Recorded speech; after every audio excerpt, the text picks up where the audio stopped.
A wall works only when it can do three things. It has to hold, outlast what pushes against it, and remain visible as a boundary.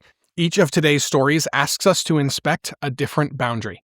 Security boundaries must become stronger. Commercial and national barriers are proving far more porous, and culture now needs ways to mark origins that nobody thought it would have to prove when they were originally written. So here's the claim I'll stand behind. Intelligence is growing rapidly, and it doesn't respect a boundary simply because an institution calls it one. A real boundary has to survive contact with the capability. Everything else is a line that someone drew and just hoped nobody would test. Come with me, let's get into it.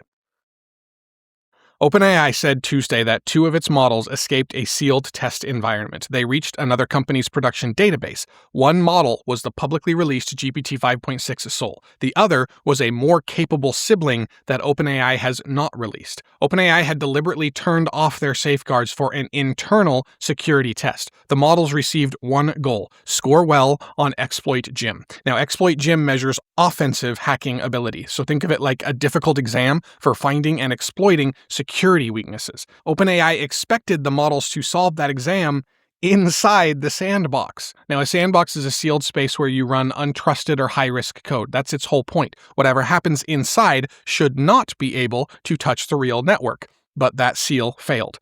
The models found a package registry cache proxy that someone had not fully closed. They exploited a zero-day vulnerability and reached the open internet, and then they entered Hugging Face's production database and retrieved the benchmark's answer key. So Hugging Face is the dominant open repository for AI models and datasets and benchmarks, so people often call it the GitHub of AI. Its production systems sit near the center of the field's shared infrastructure. So the models crossed 2 very important lines here. They escaped the environment built to contain them, and then they breached the live infrastructure of an unrelated company looking for the answers to the tests that they were trying to take. Hugging Face CEO Clement DeLong called the episode mind-blowing. He also said he saw no malicious intent, and that second observation really matters for anyone out there who thinks this is another reason to fear AI. Nothing here shows that AI is inherently malicious. The models pursued the goals that humans gave them. Score well on the benchmark. Find a way to get the answers is a way to score well on the benchmark.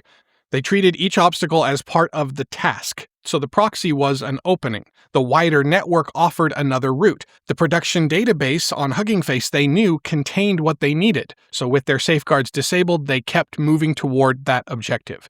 That's long horizon persistence. These systems can work at a hard problem for hours without giving up. Recently, we saw the same lineage of persistence produce a checkable mathematical breakthrough, as we covered here on Century Report. Here, that capability encountered a hole in its environment, and it exploited it.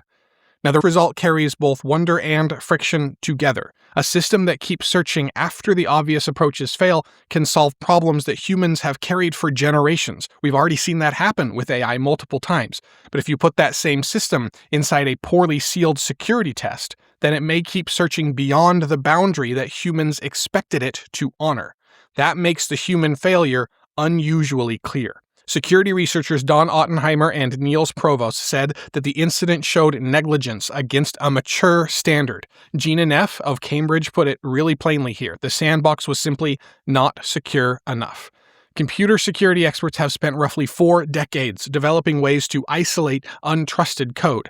This wasn't some exotic principle that nobody had discovered yet. Someone left a proxy open, and the models found it. And that distinction changes what responsible action even looks like. Telling an agent to stay inside a boundary won't make up for a boundary that leaks. The environment itself has to enforce the limit. We already knew organizations were moving too slowly on this. The July 18th edition of the Century Report covered a survey that found only 30% of organizations are sandboxing high-risk agents. More than half have already recorded an agent security incident. This capability has now made the cost of that gap impossible to dismiss. Hugging Face closed the vulnerabilities and rebuilt the affected systems, and it also said that autonomous offensive capability is no longer theoretical. So that conclusion is really difficult to argue with considering what happened. The models found an unknown vulnerability and built a path out of containment. Then they reached live production infrastructure without a human walking them through each move. Representative Greg Casar responded by calling for mandatory independent safety testing and disclosure. Now, the independent part is important. A lab that tests its own model and also controls the environment and the success criteria, that's not worth much. If it also controls the account of what went wrong, that's worth even less. But internal testing still does have some value, and this incident shows why outsiders need real access and authority in order to scrutinize it, and that external review is where the most value is going to lie. The existing federal standards body offers little reassurance on this. KC is supposed to set US model testing standards, but yesterday, as we covered, it lost its third leader in under a year. Director Chris Fall resigned after just 3 months. The testing challenge is becoming more solidified here. Meanwhile, the institution assigned to help govern it keeps losing leadership. There is one encouraging signal here, though, and it deserves some real weight, so let's look at it. OpenAI disclosed its own containment failure. It gave the public, researchers, and the affected company a chance to learn from the incident. That is essential. OpenAI could have buried it inside an internal test report, and considering how often people are freaked out about AI, could have been like, let's not give them more reason to. But no, they chose to actually release it by making the failure public. OpenAI showed a capacity for governance that really didn't exist even a year ago. The disclosure doesn't repair the original negligence, no, but it does give every lab, agent developer, and security team a chance to harden the next environment before another model finds the same kind of opening when trying to accomplish a task. So the lesson here is demanding and it's useful. Goal-pursuing systems will test the worlds that we place around them. That's what they do, and that's why they are so effective and useful. If a boundary really matters, we'll have to build it so persistence can't turn it into a root. All right, shifting away here, we've seen a containment boundary that needed to hold, and now we will move to a political boundary that may be impossible to maintain. Treasury is threatening sanctions against Chinese AI firms. At the same time, one of the models at the center of the dispute is about to become downloadable worldwide. The US Treasury said Tuesday that the United States could sanction Chinese AI companies. He cited alleged intellectual property theft tied to distillation. Now, distillation means training a cheaper model on the outputs of a stronger one. The smaller or cheaper system learns from the responses the more capable system produces. The evidence around Moonshot AI's Kimi K3 did become more specific. Ryan Greenblatt, chief scientist at Redwood Research, published a cross-entropy analysis, and it found that Kimi K3 identifies itself as Claude disproportionately often. That pattern fits with training on Anthropic outputs. If a model repeatedly acts as though it belongs to another model family, then statistics may reveal something about the material it learned from.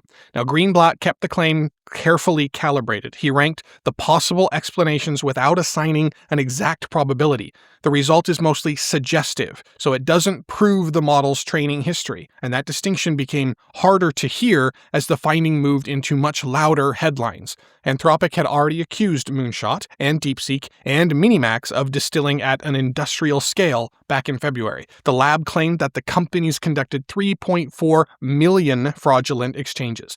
Anthropic is still making that allegation against competitors whose cheaper models threaten its position. And this new analysis gives us more reason to possibly take that allegation seriously, but it still leaves room between evidence and proof. Hugging Face's Clement DeLong offers a counterweight from inside the industry. He calls distillation a very small factor in what makes these models good. Microsoft CEO Satya Nadella has pointed to the broader irony here too. Companies trained frontier systems on the open web and often on the closed copyright material as well. Anthropic just settled the largest publicly reported copyright claim in US history at $1.5 billion. Now, some now demand protection when another system may have trained on their outputs. None of that makes unauthorized access acceptable per se, but it does expose the commercial interest beneath all this policy language and all these accusations. Now, Kimi K3 is a frontier model from the Chinese lab Moonshot AI, which plans to release its weights on July 27th. It has scored near leading paid American systems on many benchmarks. Once Moonshot publishes its weights, people can download the trained file and run it on their own hardware. They can also copy it without asking Moonshot to serve every request.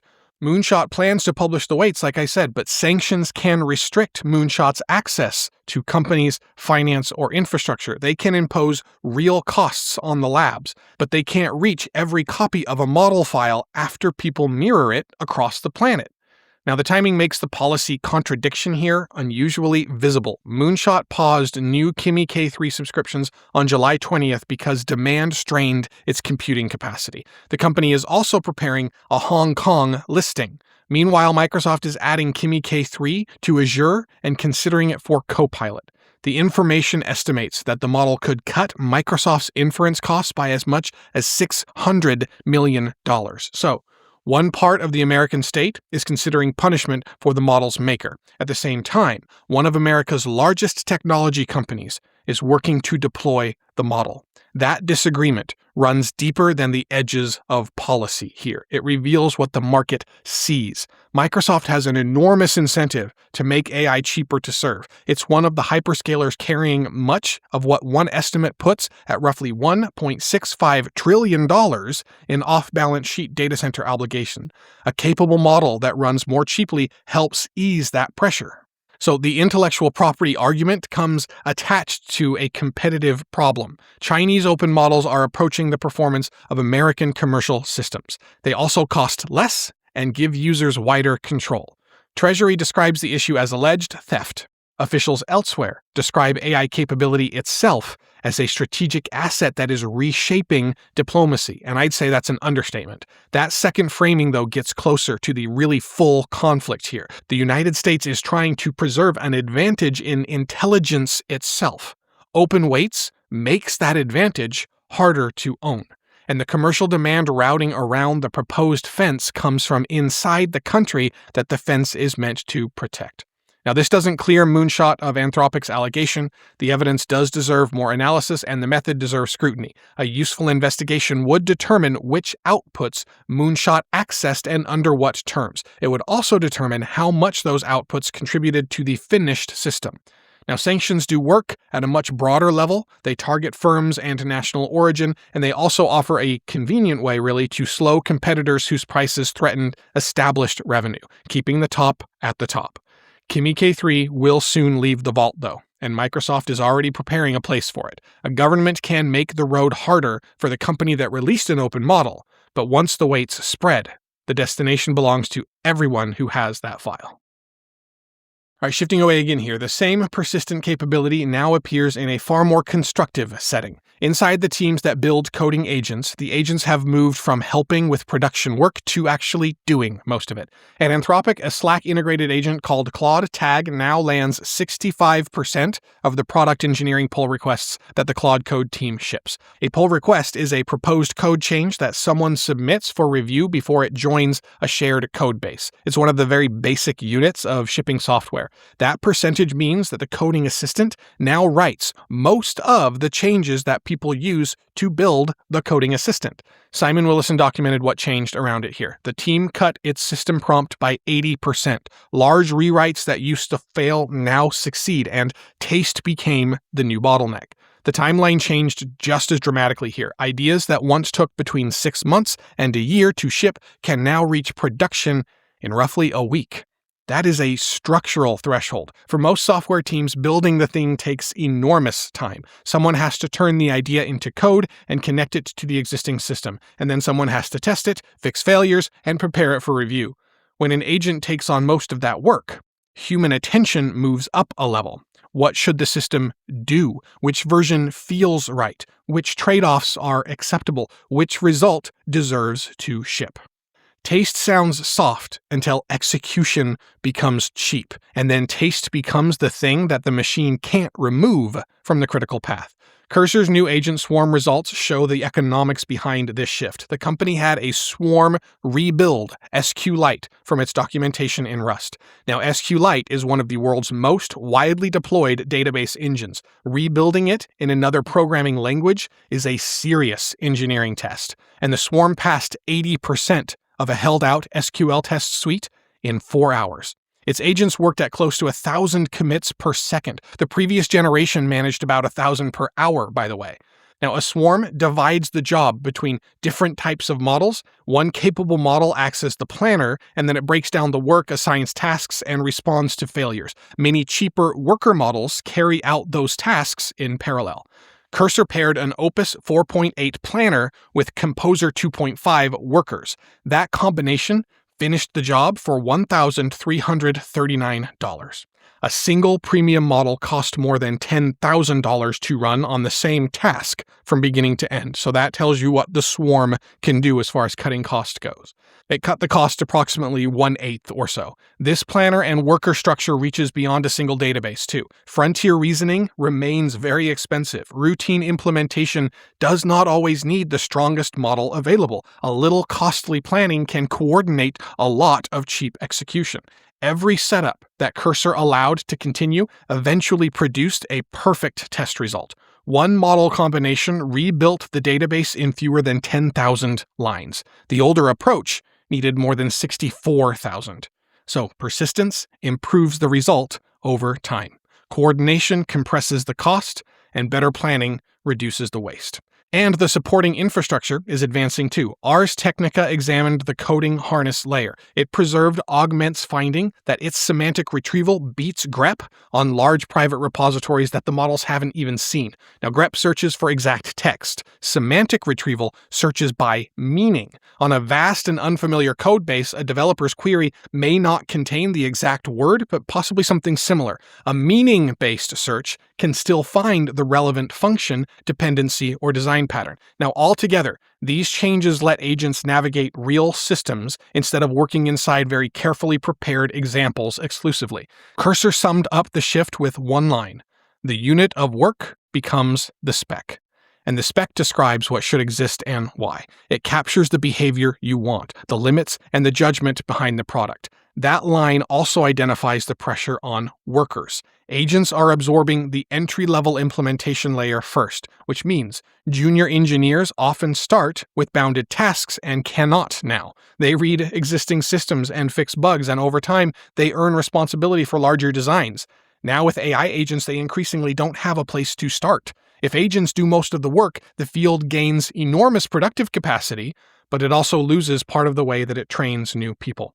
People who already know how to specify, review, and judge software become more valuable. People who need implementation work to develop that judgment now have fewer ways in. Yet, the gate to building software also widens. A person with a strong idea doesn't need the same payroll or institutional permission before trying it. They also don't need years of implementation capacity. More people can direct sophisticated engineering work. More experiments can become real while they still matter. This is the other face of the persistence that we saw in the first story today. In a flawed sandbox, the model followed an available path into someone else's production system. In a carefully designed engineering workflow, the capability ships most of a product team's code, and it can also rebuild a database in just hours. The agent keeps working in both settings. Humans choose the environment, the authority, and the goal. As implementation becomes abundant, imagination matters more in practice. Labor and money formed much of the old moat around who gets to build. And now the key question is whether someone can clearly describe something worth making. If they can, a fleet of capable partners can now make it real. Today's final story begins with a strange new commodity. Ordinary printed books are valuable because they're old enough to prove that an AI did not write them. The flood of synthetic output is creating a market for certified human origin. ISBN-DB, which is a book metadata company, is selling printed books from before 2022 to AI companies as clean training material. The year, of course, is the point. It comes before the widespread flood of generative content. A typical printed book from that period offers a strong presumption. People wrote its text. Buyers are placing bulk orders ranging from 1,000 books to 1,000,000. Strict non-disclosure agreements cover the deals. One reseller went from roughly 20 orders a week to hundreds since April. A source in the trade explained the secrecy in 5 words. The optics problem is real. AI companies need clean human data. If they publicly bought entire physical libraries, they'd also reveal the scale of that need while copyright fights continue to remain active. Judge William Alsup ruled that Anthropic transformed physical books through destructive scanning for a training corpus, so the process counted as fair use. The $1.5 billion settlement resolved a separate claim about sourcing pirated material. The broader issue, though, of this fair use still remains unsettled, and we covered all that yesterday. Go check it out if you're really interested in the depth. Now, the market charges a premium for books whose physical origin proves where they came from, and you can see why when you look at what's entering public platforms. AI-generated music now makes up more than half of Deezer's daily uploads. In June, that meant about 90,000 tracks each day. Early last year, synthetic music made up only about 10%. So near-zero production costs can fill a platform faster than listeners and curators can process the supply. Existing discovery systems can't keep up either. The flood is reaching scientific records, too. AI-edited wildlife photographs are entering citizen science databases such as iNaturalists and the Macaulay Library. Scientists rely on those archives as records of real observations. In one case, someone used a make it look better edit on a photograph of an epaulette oriole. The edit turned it into a red-winged blackbird. That sounds almost comic until you remember what the database is for. A researcher using the image may conclude that the wrong species appeared in the wrong place. And if enough people alter records, they could distort what we know about migration, habitat, or population change. People have flagged about 1,400 of iNaturalist's 610 million images as AI touched. And that's a tiny share today. But it's growing steadily, and convincing alterations keep getting cheaper to create. Training data faces a related danger as well called model collapse. If models learn more and more from synthetic output that other models produced, their quality can decline over generations. So imagine making a photocopy of a photocopy and then doing it again. Small distortions do pile up, and this is a problem we have not solved yet, though we are working on it. Fine detail starts to disappear, and eventually the copy keeps the broad outline but loses the richness of the original. That is why old books have become valuable in a new way. They hold a finite record from before the copies began multiplying. The backlash against synthetic content can also misfire, by the way. Disney and Animage's preschool series Ozzy Fox went viral after people accused it of being AI slop. The show uses AI to help with sketch-to-pose work and in-between animation. Human artists still created the storyboards and the 3D models. That example shows why the category needs care. Low-effort synthetic output really is flooding platforms.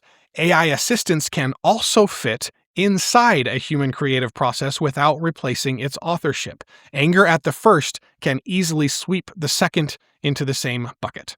Now, provenance offers a useful response here. Clean corpora can record where training material came from. Provenance chains can preserve an image or song's history as people and systems modify it. Trusted archives can certify that a scientific observation matches what a camera captured. Companies are building this infrastructure for AI buyers, but it has uses far beyond AI training. A musician could verify where a recording came from. A scientist could verify that an image preserves real observation. An artist could record which parts came from human hands and which involved AI collaboration. In the market for AI-era content, verifiable human origin carries an obvious price. The open issue is who can use the verification layer. Today's book orders happen behind non-disclosure agreements. Companies that can afford to assemble clean corpora may keep them as private assets. Provenance could become another gate. If people turn the methods into public standards, though, the same infrastructure can protect a much wider commons. People could prove origin without giving control to a single platform. Synthetic abundance has revealed a quality that we've rarely had to measure before. Everyone's assumed human origin, so nobody built a certificate for it. Now the assumption has expired. The certificate, then, is becoming increasingly valuable. All right, let's bring it to a close for today. Today's boundaries failed for different reasons. The Sandbox failed because its technical seal had a real opening. That wall must become stronger. The proposed sanctions face a different problem. Kimi K3's weights will soon travel as files, while American commercial demand is already pulling them across the intended divide. That fence is trying to preserve scarcity after the capability has become copyable. Inside software engineering, another boundary has already moved. Agents now produce most of the code changes for the team building Claude Code. Judgment, specification, and taste are becoming the remaining human constraints, and appearance alone can no longer mark the boundary between human and synthetic culture. Old books command a premium because their physical history proves their origin. The next layer will need provenance that works for new creations, too. The encouraging turn comes after the false boundaries give way. OpenAI's disclosure lets others harden their systems. Cheap model workers widen access to serious engineering capacity. Open weights spread capability beyond the institution that trained them. Provenance systems can protect science and give creators a way to establish authorships. We just have to build them. Some lines are promises, some are habits, some are market protections dressed as physical limits. The ones worth trusting are the ones we can test, verify, and rebuild when they fail. And that is the work now. Stronger containment where harm can escape, wider access where scarcity serves only the gatekeeper, and public proof where trust needs a foundation. Increasing intelligence is testing every boundary it touches, and honestly, it should.